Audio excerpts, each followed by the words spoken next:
Hello friends, welcome to the online platform of Aruna Super 30 Coaching Center. Today we will discuss about the concave mirror. मतलब हम लोग आज इस topic में अवतल दर्पण के बारे में पढ़ने वाले हैं.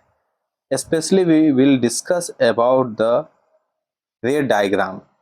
मतलब हम लोग रे डायग्राम के बारे में खासकर टॉपिक में हम लोग पढ़ेंगे. तो चलिए आज का हम लोग वीडियो स्टार्ट करते हैं.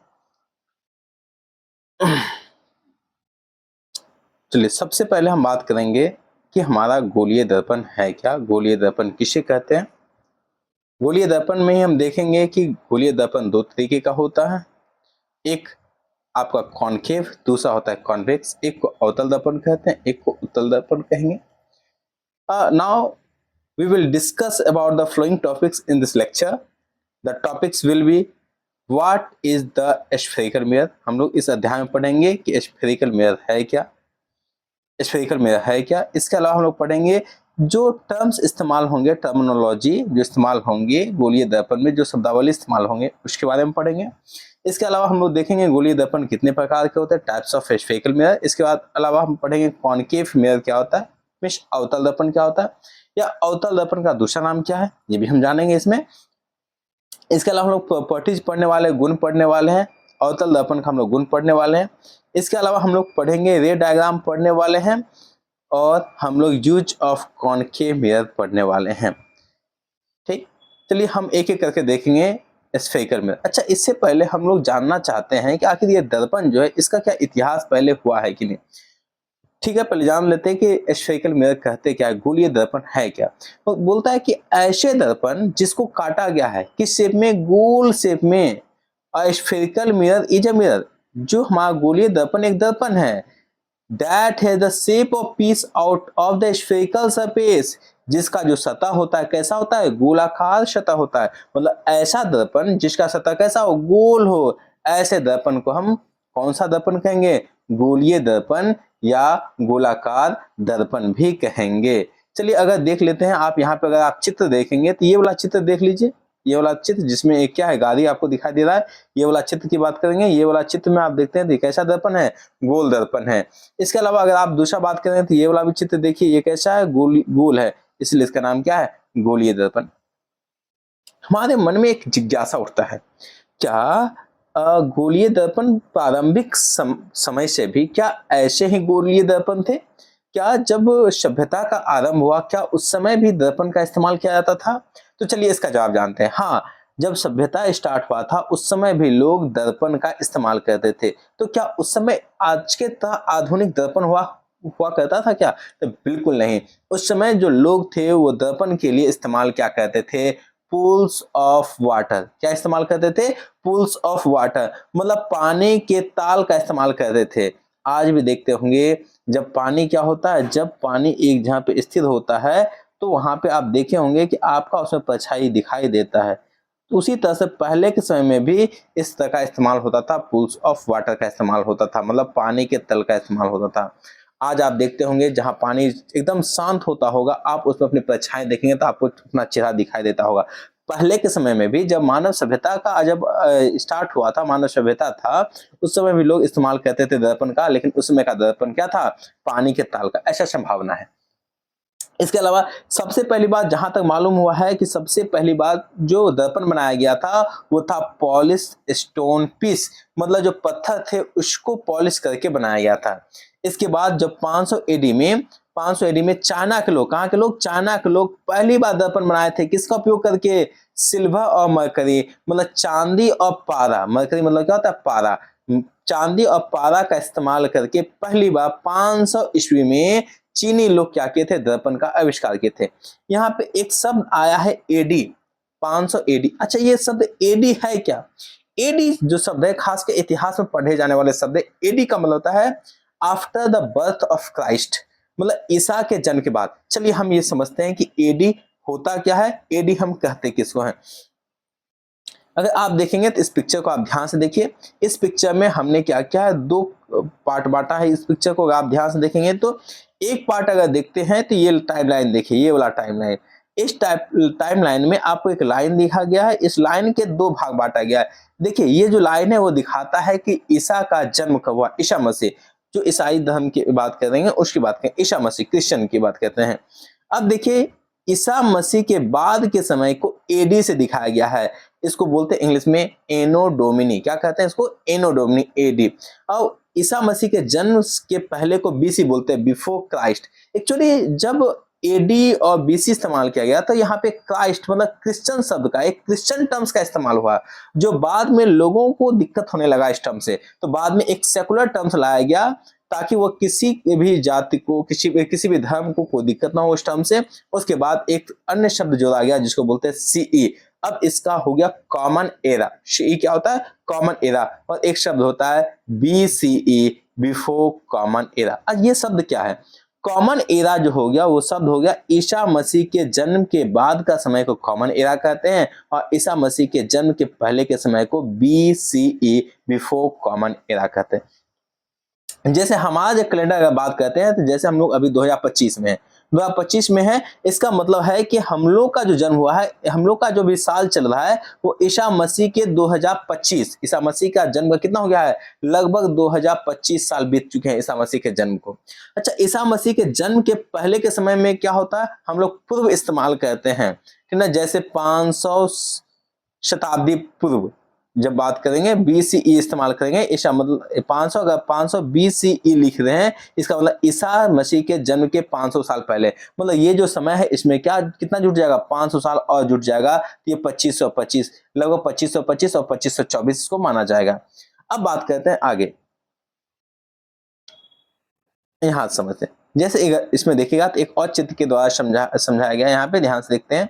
यहाँ देखिए एक बच्चा है, इस आप बच्चे को मान के चलिए ईसा मसीह, यहाँ पे आप क्या, एक बच्चा है, इस बच्चे को आप क्या मान के चलिएगा, जेसस, ईसा मसीह मान के चलिएगा, ये बच्चा है।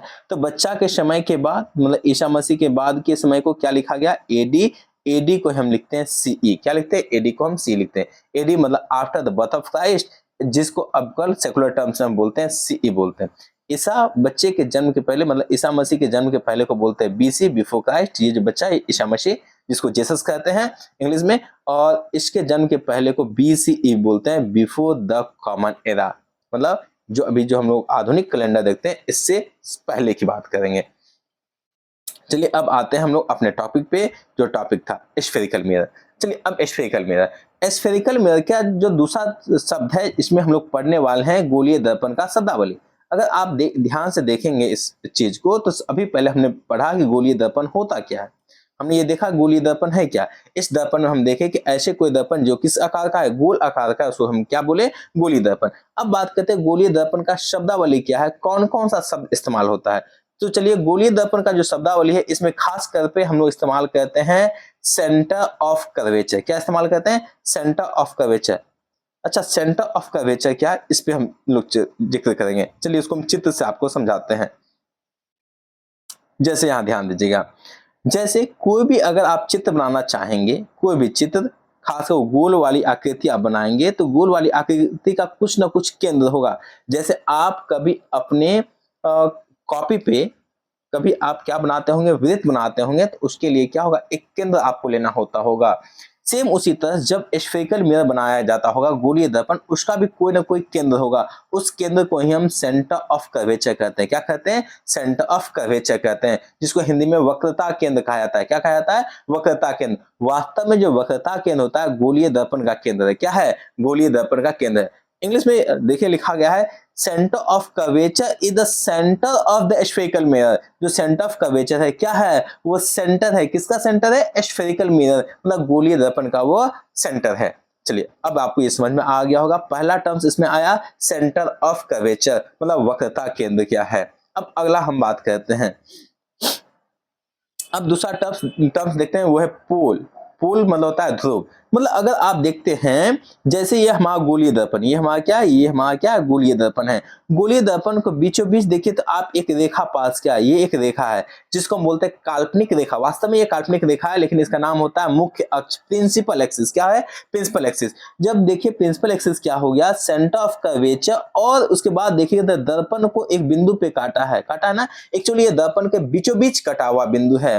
तो एक्चुअली जो पोल होता है, जो ध्रुव होता है, वो मिड पॉइंट होता है, एकदम बीच का बिंदु होता है, किसका? स्फेरिकल मिरर का। अब उसके बाद देखते हैं, अगर इसके अलावा देखें हम टर्म्स को, तो यहाँ देखिए ये आपका हो गया सेंटर ऑफ कर्वेचर सी और यहाँ हो गया पी पोल। अच्छा, इस दोनों के बीच में कुछ ना कुछ तो दूरी होगा, जिसको बोलते हैं रेडियस ऑफ कर्वेचर। क्या कहा जाता है? Radius of curvature. It is a linear distance between the centre of curvature and pole. Centre of curvature और पोल के बीच का जो रैखिक दूरी है, इसी को बोलते हैं वक्रता त्रिज्या। क्या बोलते हैं? वक्रता त्रिज्या, मतलब distance between C and P, that is known as the radius of curvature. Hindi में वक्रता त्रिज्या कहा जाता है। ये हो गया तीसरा टर्म्स। और चौथा टर्म्स की ओर चलते हैं। अब देखते हैं प्रिंसिपल एक्सिस। क्या है प्रिंसिपल एक्सिस? अभी देखिए, अभी आप पिछला चित्र देख रहे थे, इसमें आप देखें कि एक रेखा जो है वो, एक मिनट यहाँ मिटाते हैं हम इसको पहले। हाँ, अगर आप देख रहे हैं कि एक रेखा जो है, ये जो रेखा है एकदम बीचों बीच गया है दर्पण के, ये जो काल्पनिक रेखा है ना, इसी को बोलते हैं हम लोग प्रिंसिपल एक्सिस। क्या बोलते हैं? प्रिंसिपल एक्सिस, मुख्य अक्ष कहते हैं इस काल्पनिक रेखा को। देखिए लिखा हुआ भी वही है।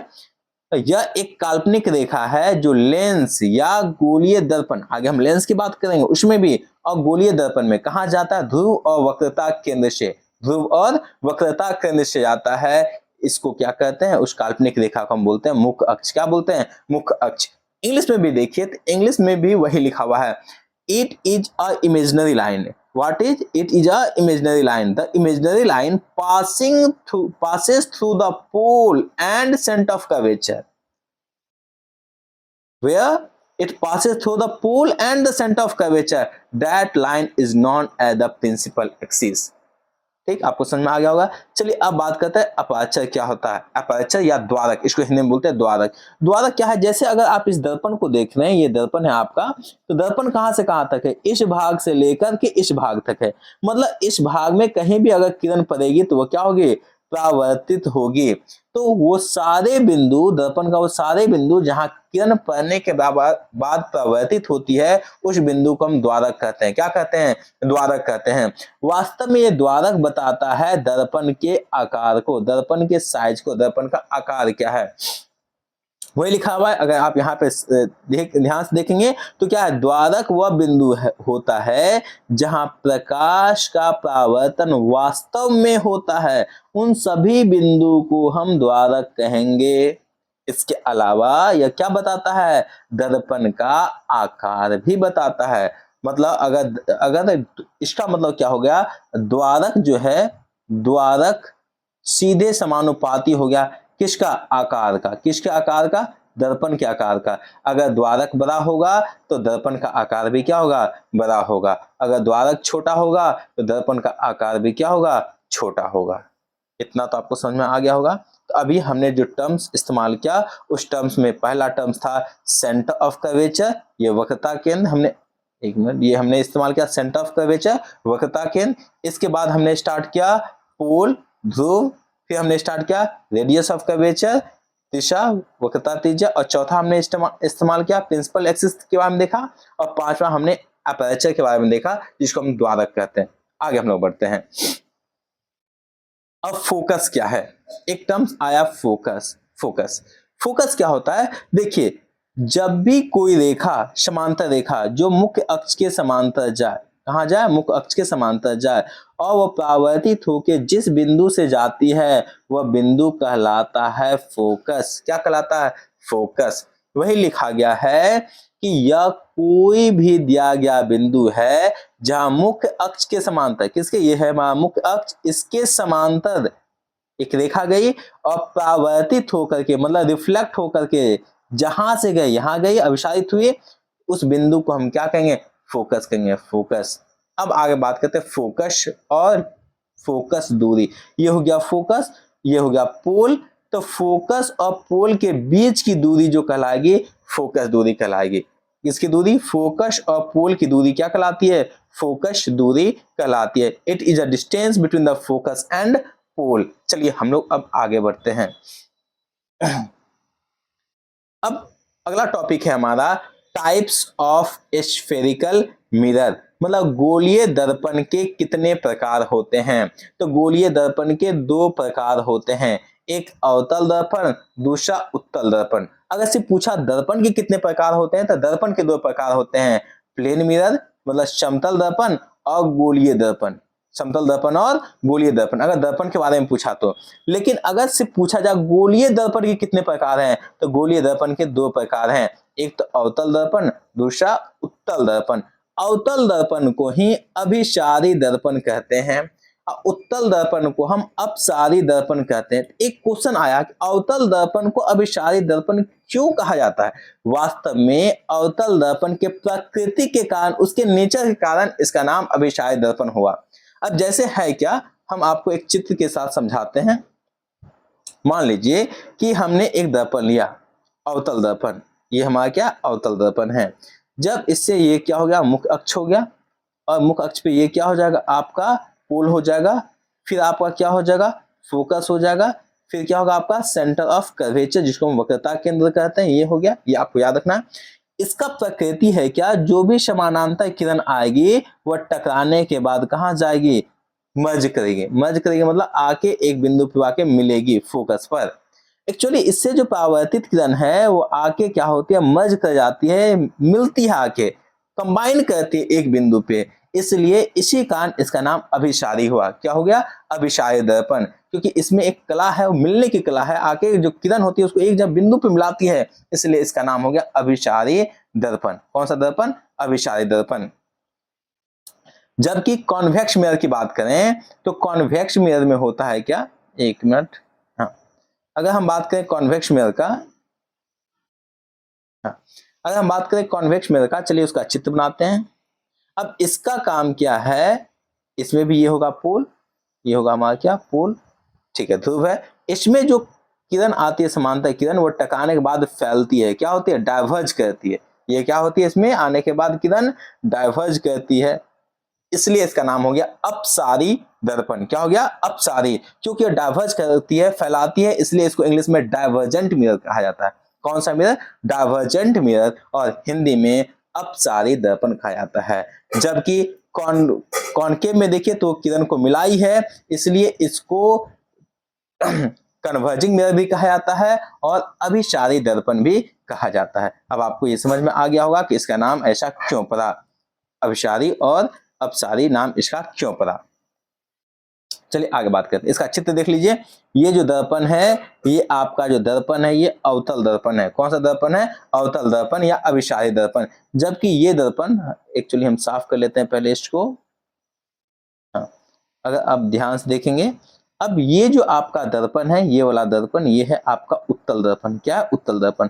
आपको चित्र से समझ में आया होगा। अवतल दर्पण का जो बाहरी सतह होता है, ये पॉलिश क्या होता है, रंगा होता है, रंजित क्या होता है, किससे, AgNO3 से, किससे, AgNO3 से।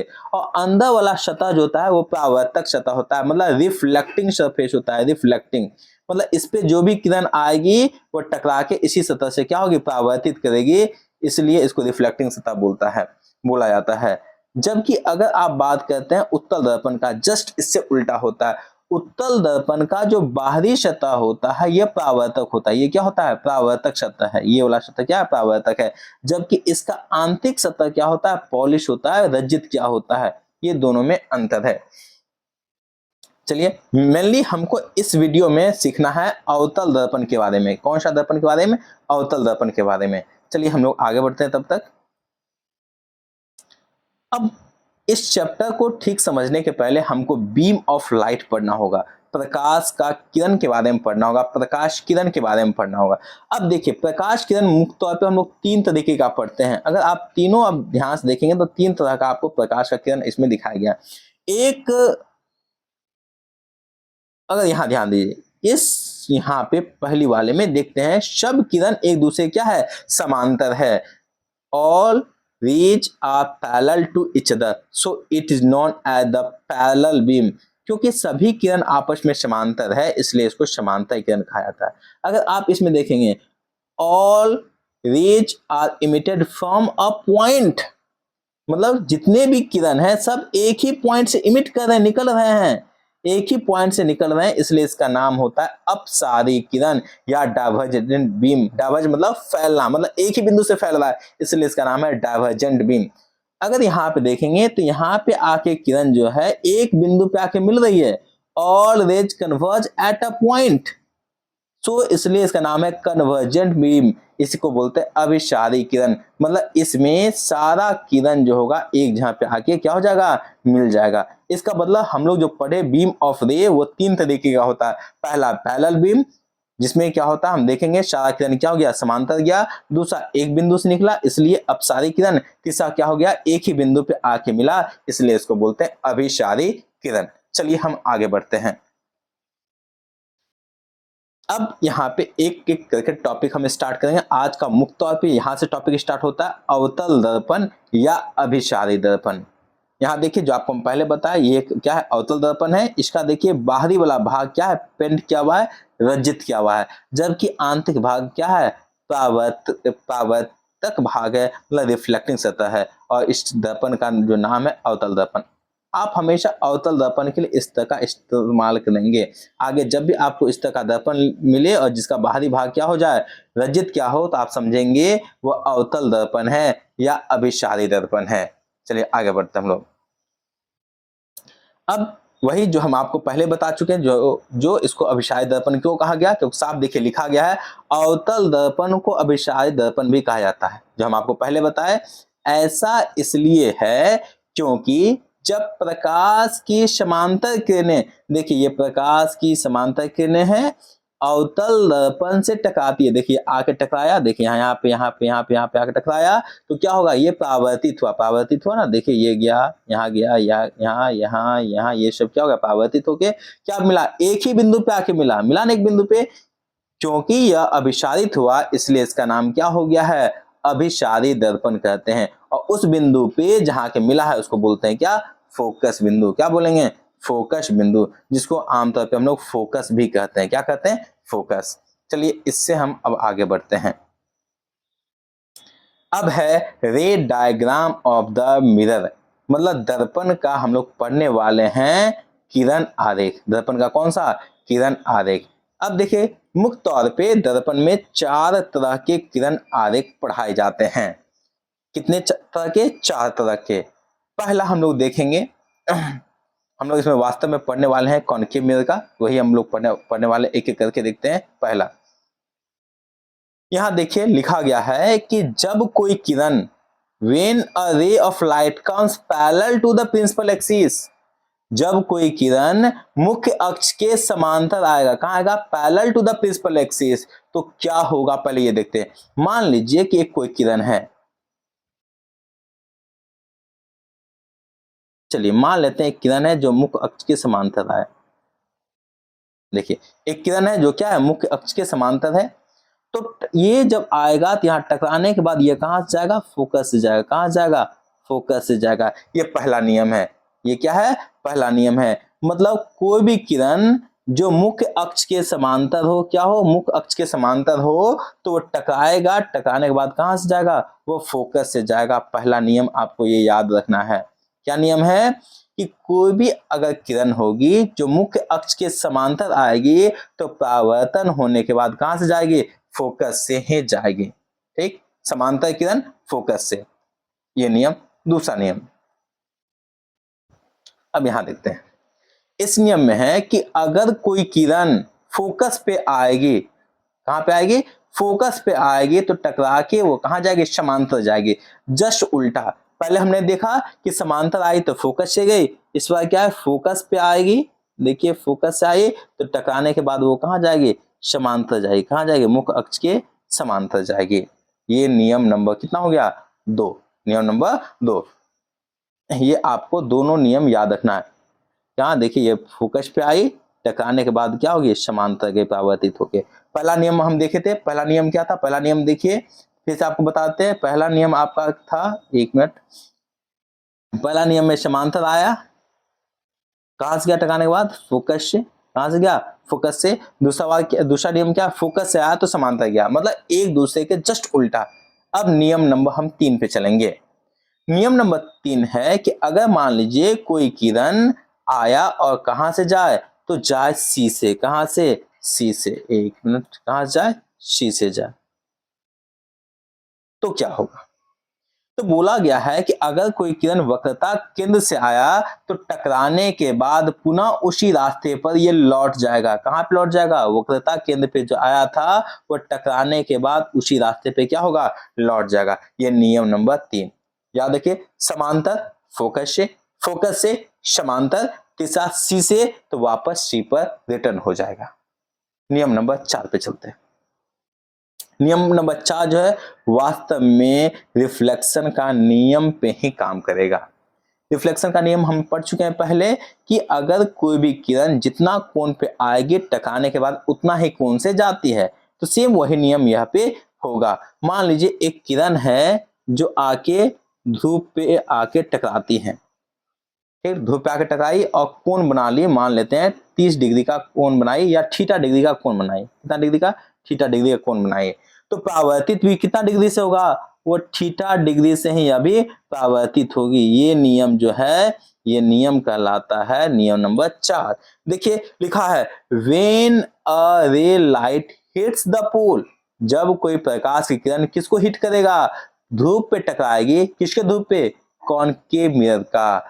अवतल दर्पण के ध्रुव पे टकराएगी तो परावर्तित होकर के क्या बनाएगी? The angle of reflection. जो परावर्तित होने के बाद जो परावर्तन कोण होगा किसके बराबर होगा? इक्वल्स टू मतलब किसके बराबर होगा? एंगल ऑफ इंसिडेंस मतलब आपतन कोण के बराबर होगा। देख भी लीजिए ये परावर्तन कोण और ये आपतन कोण, ये आपतन कोण और ये परावर्तन कोण आपस में क्या होगा? बराबर होगा। मतलब ये आपको 4 नियम याद रखने हैं। चलिए हम लोग रिवीजन कर लेते हैं फटाफट। अभी जो पढ़े कौन किरण कहां से जाएगी, कैसे पास करेगी, इसका हम लोग रिवीजन कर लेते हैं एक एक करके। देखिए चलिए पहला नियम वही है, समांतर आई। किसके समांतर आएगी? मुख्य अक्ष के समांतर आएगी ना। कहाँ आएगी? मुख्य अक्ष के समांतर। शायद नहीं ले पाया मैं।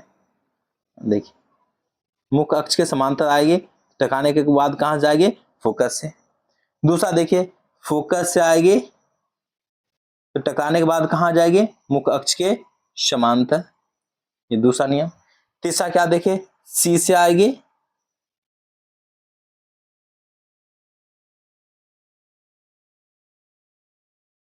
सी से आएगी तो वापस ये क्या करेगी? सी पर ही लौट जाएगी। सी से आने के बाद वापस सी पे लौट जाएगी।